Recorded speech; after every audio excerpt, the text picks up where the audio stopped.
Thanks for tuning in to Duckbricks. I'm Chris and welcome to a brand new episode of Bionicle Fanon Reviews, the show where I review the fan-created, canonized Bionicle models. These were either canonized via stuff like the 2005 Dark Hunter and Rocky contest, or they were canonized by the more modern, ongoing TTV canonization contests. The model here is from the Dark Hunter 2005 contest by the name of Seeker. Now, Seeker's backstory in universe is that in the early days of the Matoran universe, he was actually assigned to guard the Kanohi Evoki, the Mask of Light, when it was in possession of the Dark Hunters. Unfortunately, over time, Seeker gained the desire to own the mask himself, and eventually, when it was stolen by the Toahaga, he went out on a quest to discover the Toahaga and reclaim the Mask of Light from them. Seeker was able to follow the Toahaga all the way up until they were transformed into Rahaga by Rudaka, and eventually started trying to tail them in Metru Nui, but unfortunately for him, never uncovered the Mask of Light, because of course, the Rahaga would then give the Mask of Light to the Toa Hordika, who would then hold it on the island of Matanui, where it would eventually go to Takua in its transformation into Takanuva, Toa of Light. Because of this distraction, the Shadowed One doesn't actually want Seeker to know about any of this. As far as Seeker knows, the Rahaga still, are Rahaga and not transformed back into the Toahaga, and they still hold the Mask of Light, and he seeks them to this day. If he knew the Mask of Light had transferred ownership to Takanuva, then he of course would be seeking out Takanuva instead. But to continue to make him loyal to the Dark Hunters, the Shadowed One has not told him of this, and makes sure that nobody around him tells him the news. Story aside though, let's take a look at the 4 major points by which I review all these models. Number 1 is posability, so can I get this into cool poses and can it hold the weight of its own body? Number 2 is building techniques, so is this just reusing stuff from the sets or is it actually trying out new things, and are there good parts usages? Number 3 is overall aesthetics, so agnostic of its role in the story, does this make sense as a creature in the Matoran universe? And finally, number 4 is believability in universe. So compared to other representative samples, or even just compared to its own backstory given to him, does it make sense for that story, and can I believe this as an actual Dark Hunter in the Matoran universe? Let's take a look at all that and more as we jump right into the review studio to take a look at the Dark Hunter Seeker. Alright, so here we have the Dark Hunter Seeker. He's a very interesting Dark Hunter because unlike many of them, he is not humanoid. Instead, he's kind of a cross between a humanoid upper body and an insectoid lower body, which is a pretty interesting design. Now, the first thing I want to get off the bat is that these Lecon swords are 3D printed. If anything, because they're 3D printed, it gives them a little bit more traction on the ground, but I've posted the link to the creator of this model down in the description below, so definitely want to attribute credit to that. So the reason why these are 3D printed is because these blades cost around $20 each on Bricklink, and the Dark Hunters use a ton of them. So at a certain point, after spending way too much money on multiple Lecon blades, I just decided to 3D print them for these models. But that aside, pretty much everything else about this model is almost 100% color accurate to what it should be. Yes, this is supposed to be red, I don't know why. So let's just get things started with posability first. You may notice, I was about to say you may notice I'm being very careful with the model to prevent him from falling over, but he just did. So this is another one of those Dark Hunters that is very, very unstable. And despite having 4 insectoid legs, the way that they're built just makes it super easy for him to collapse to the ground. And it's really unfortunate because I actually do kind of like some of the building techniques used for this model.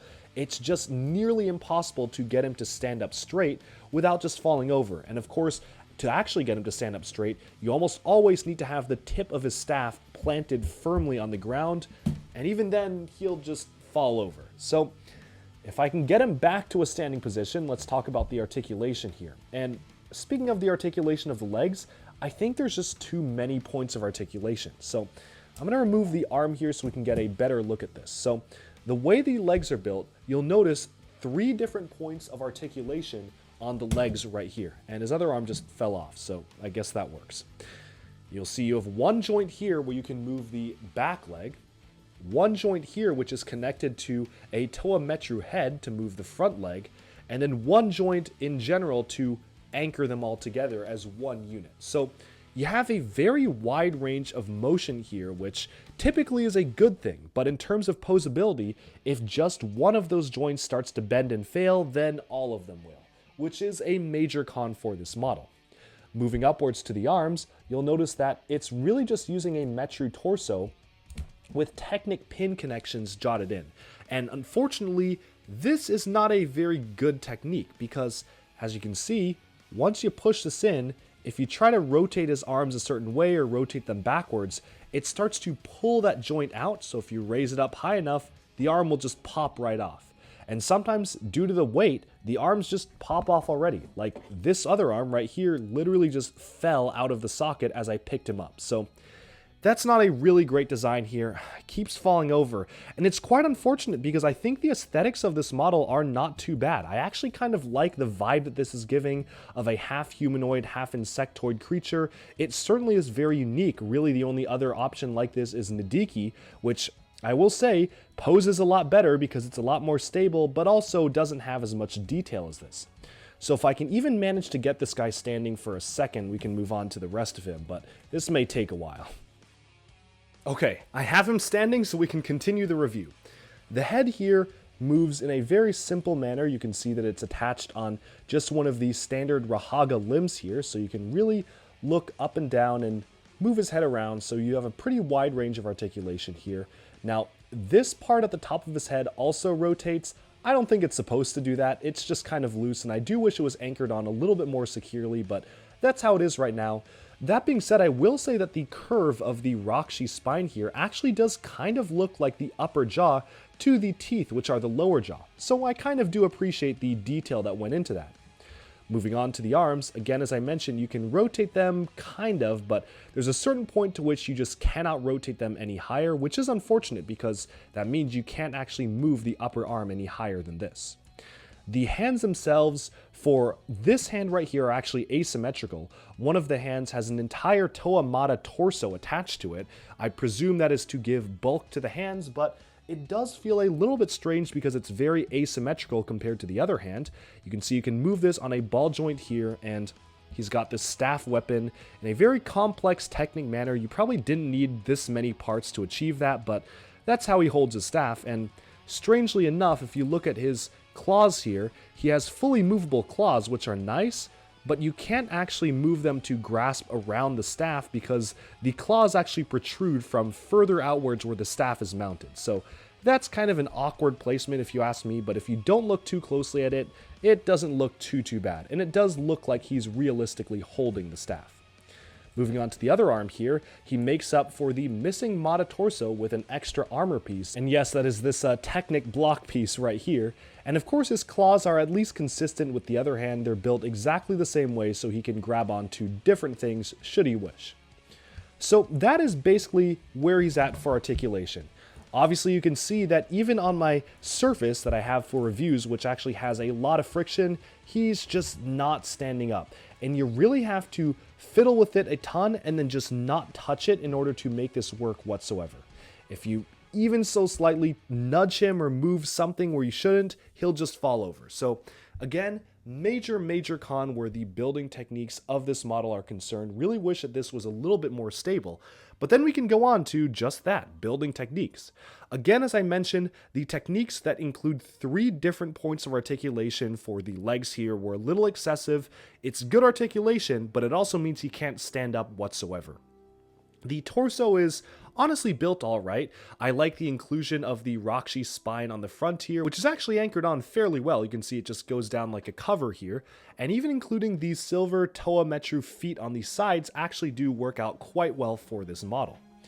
Moving onwards to the back, you can see it's very simple. Let's see if I can, please don't fall over. Yeah, alright, he's kind of standing. It includes 3 different Nuva armor pieces to really try to armor up the back to varying degrees of success, I will say. Sometimes it works out well, other times it doesn't look all too great, but that's how it works. Again, big complaint with the way that the arms are attached because when you move them, it really wants to just fall out of its socket, so that is a major con to me. And all in all, I think that this is built with interesting and certainly very unique building techniques, but not necessarily good ones, as you can see here. So moving onwards to the head itself, building techniques are fairly decent other than the fact that this is just super wobbly. Not a big fan of how much you can move that around.